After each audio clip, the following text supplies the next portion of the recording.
কবি উপন্যাসিক গল্পকার সুনীল গঙ্গোপাধ্যায় ২০১২ সালের ২৩ অক্টোবর আজকের দিনে কলকাতায় মৃত্যুবরণ করেন।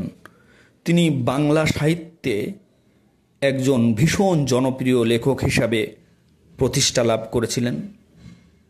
তার গল্প, উপন্যাস, কবিতা বাংলার পাঠক হৃদয়ে তুমুলভাবে নাড়া দিয়েছিল।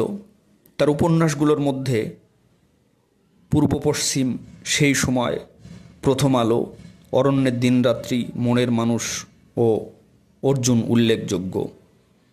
তার কবিতাগুলোর মধ্যে কেউ কথা রাখেনি, কৃতঘ্ন, শব্দের রাশি, সাঁকোটা দুলছে, আমি কেমন করে বেঁচে আছি, একটি গাছতলায় দাঁড়িয়ে খুব জনপ্রিয়তা অর্জন করেছিল। 1934 সালে 7 সেপ্টেম্বর ফরিদপুরের মাদারীপুরে এই কবি জন্মগ্রহণ করেছিলেন। তার মৃত্যুদিনে তাকে স্মরণ করে আমার ভালো লাগা একটি কবিতা পাঠ করছি, শুনুন, ভালো লাগলে উৎসাহ দেবেন। রবীন্দ্রনাথ সঠিক বলে গিয়েছিলেন, রামের জন্মস্থান কোথায়। যারা তা মানতে চায় না তাদের কবিতা ও গানে, শিল্পে ও মনসুসময়ে কোনো অধিকার নেই। যারা পুতুল দেবতা মানে না তারা ভুলে যায় মসজিদ, গির্জা, গুরুদুয়ারগুলিও আসলে পুতুল। তারা আত্মছলনায় পুতুল খেলা খেলতে চায় তো খেলুক। তারা বিশ্ব নিখিলের মধুর চিনবে না কোনো দিন।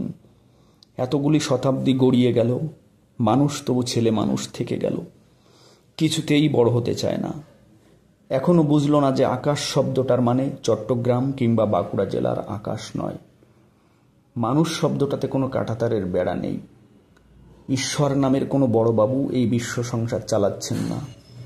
ধর্মগুলো সব রূপকথা। যারা সেই রূপকথায় বিভোর হয়ে থাকে তারা প্রতিবেশীর উঠোনের ধুলো মাখা শিশুটির কান্না শুনতে পায় না। তারা গর্জন বিলাসী, অনুভব করতে পারে না ঐক্যতান।